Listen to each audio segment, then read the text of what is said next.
Hey everybody, it's Cecilia from Pardon Farm. While I was making my tea this morning, I thought I'd talk to you a little bit about sweet potato slips. If you haven't seen our video on how to grow sweet potato slips, go ahead and check it out. I wanted to do a quick update and talk to you a little bit about what we're seeing and what our experiment was. So for those of you who have seen the video, you'll know that I took sweet potatoes that were left over from last year's garden and cut them in half and put them in little mason jars. And I put 4 of them in a windowsill where they would get natural light with water, and 4 of them under grow lights. And then one of our followers, I think it was Jeanette, commented on a different way to do it. So the next day I took a sweet potato and buried it halfway into dirt and put 1 under grow lights and 1 in the windowsill, because the gal whose video she shared said that that worked really well. And so I was excited to try it. The only thing that we didn't use was a heated mat, because I only have 2 of them, and really I reserve that for sprouting my peppers and tomatoes and that kind of stuff.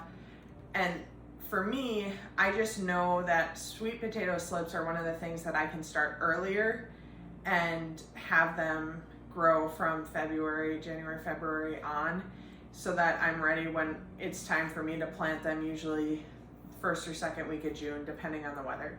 So for me, that's what we did. I don't want to use a heat mat necessarily because, like I said, I only have 2 and space on those is kind of limited. And really, for me, as long as I start my sweet potato slips soon enough, putting them in the windowsill last year was not a problem. I wanted to see if putting them in a grow light area versus in the windowsill would make that big of a difference. And so I want to show you the progress and the update on what we're seeing so far. And then we'll continue to keep you updated so that you can see maybe, this particular one starts off fast but then slows down, so we'll see. But I just thought I'd share with you. And honestly, I hesitated a little bit about doing this video today because my kitchen's pretty much always has dishes clean or dirty on the counter and it's messy, and I thought, you know what? This is real life for us, so I'm just gonna share it with you. It is part of being on a homestead. Honestly, my priorities are, we do a lot of serving at the church. We're there several nights a week, and when we're not there, I have animals to take care of. I have kids to raise and a family to love, and the dishes sometimes get piled up and pushed back, and I think that's just part of being a parent. Someday when I'm an empty nester, my kitchen will probably be clean, but I won't have little pitter-patter feet going around, and I'll miss the times that I got to snuggle on the couch and read a book and that kind of stuff. So that's how I look at it. So if you want to judge me for my dirty kitchen, go for it. I'm gonna grab some creamer. If you haven't made your own creamer for coffee, and this actually isn't coffee, it's tea, but I really suggest you do so because it's really not hard, and it's so much better than the store-bought stuff. So, and yes, I know I'm making my tea in a French press. It's like not coffee but not really tea either. I can't have caffeine. It really messes with my body. And I found this not coffee, and I've been using that since because I really do love coffee, and this gives me that coffee type flavor without the caffeine. And I know you can use decaffeinated coffee, but they basically use like paint thinner to take the caffeine out of it, and I feel like that's not something I should ingest regularly. So I found this stuff. It's roasted, I have 2 different kinds. One's a roasted dandelion root, and this one's chicory, and they're really good. I like them. So Anyway, we have my coffee, tea, whatever you want to call it. Let's go ahead and take a look at our sweet potato progress here. So obviously we can see that this one here in the tray has not started getting any sprouts yet. And if I pick it up, I don't even see any roots. So we'll leave it there and we're gonna keep watering it and see. Maybe it's just slow to start and then it will really take off. You can see in the jars, and these are all the ones in the windowsill, all the roots on the bottoms that are really starting to come out. And then this one is really starting to get quite a few little baby sprouts. So that's pretty exciting. So, and this one here, this sprout is probably about 1.5 inches. So that's my biggest sprout right now, but we are starting to see some progress with these. So now keep that in mind and we'll go and look at the ones under the grow light.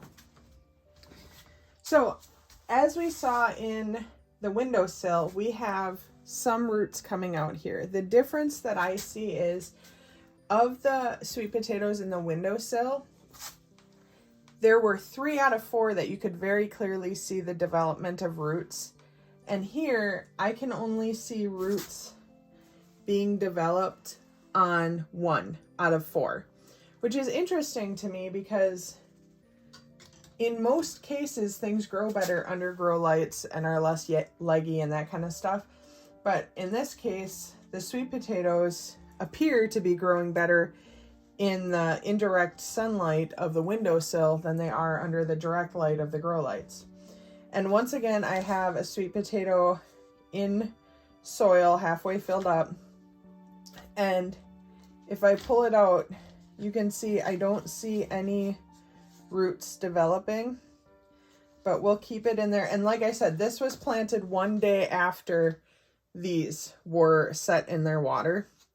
And they've all gotten the same treatment as far as being watered consistently and everything. So all of these plants were planted, the ones in the water were planted on February 22nd, and the ones in the soil were planted on February 23rd. So it's been not quite a month, and we're starting to see this development of the ones in the jars. And unless something drastically changes, like something slow to start but then really takes off under the lights or something like that, I will probably next year, what I've learned from this experiment is just put them in the glass jars and put them in the windowsill in late January, early February, even late February like I did this year, and do it that way. Because really for me, unless there's a huge advantage to putting them under the grow lights, I have limited grow light space, which is still a lot more than some people have, and I want to use those lights to the full advantage. So I'm not going to put something under the lights that would be just fine in the sunlight in a south facing window, which those sweet potatoes are in a south facing window in a windowsill. But they're not getting direct light. They're just getting what comes through the window, basically. And so I know that the video that was shared by Jeanette, those sweet potatoes really took off, and I'm wondering if the big difference is the heat mat. Because I know that my seedlings will come up a lot faster with a heat mat, but for me, I just know that I want to start my potatoes early. And honestly, this year, starting them February 22nd is a tad later than I really would like to have started them. I probably should have started them closer to the beginning of February. But if I don't start anything, I won't get anything. So I just decided to go ahead and start something and see what happens. We here in Zone 4 don't usually plant until the first or second week of June for sweet potatoes, if the weather cooperates. And sometimes the weather just doesn't cooperate at all. I know last year in like June 13th, we were still having freezing nights. And so it was really tricky to try and get a lot of stuff planted that is more frost tender. And our sweet potatoes did end up doing okay last year, but we didn't plant them as early as we would like to, considering the frost. So I really appreciate you guys hanging out with me today. I'll continue to keep you updated on the sweet potatoes. We do have a lot of stuff going on this weekend that I'm going to try and share with you. I'm pretty excited about. I really appreciate all the feedback that I'm getting in the comments and the personal messages. I love interacting with you guys, and if you have like, hey, I really like this type of video or something like that, feel free to throw it in the comments, send me a message on Instagram or Facebook, because the more you give us feedback and the more we know about the content that you want to see, the more we can produce that kind of content, because I don't want to produce anything that people don't want to watch. So I really appreciate you hanging out with me this morning. Have a great day and keep growing.